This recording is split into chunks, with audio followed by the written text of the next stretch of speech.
Good evening. My name is Jillian Hunt, and I'm running as a candidate for your City Council. For the past 10 years, I've been working as an accounting administrator. I enjoy volunteering my spare time to my children's athletic teams, both outside and inside the school. I've spent numerous hours over the years volunteering my time to fundraising for different charities and individuals. My roots run very deep in this city. I am a fourth generation living and raising my two teenage sons here. Deep breath. My hope for their future is for them to get their post-secondary education and return back to Moose Jaw to raise their families, as this is a community to raise a family in. I moved back to Moose Jaw 3 years ago after being away for 8 years.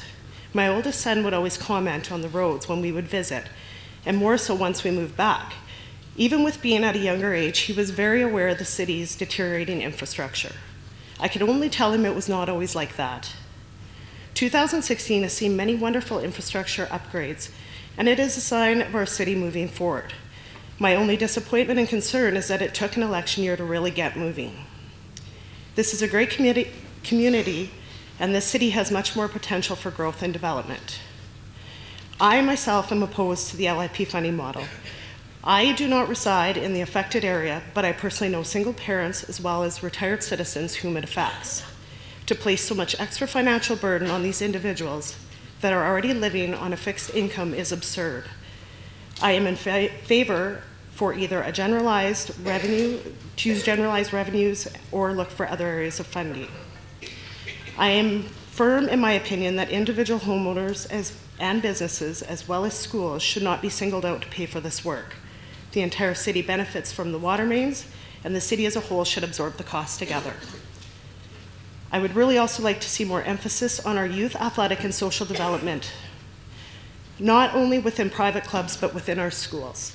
Too often we hear people complaining and blaming parents that there is no control over the youth.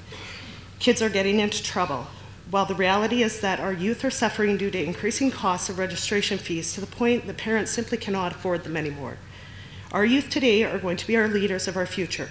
Pokemon Go is not enough.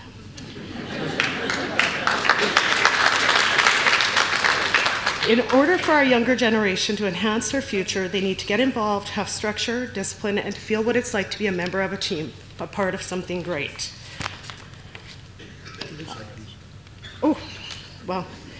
I'm also of the belief we all have different opinions. From those different opinions come ideas. From ideas come great success. We need a council that can work collaboratively together to move the city forward. We all have different opinions, but need to not lose sight of the bigger picture and the main focus.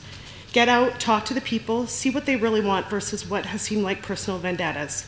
City councils are elected officials to be the voice of the citizens and do what is in the best interest of the city as a whole for it to grow. Thank you.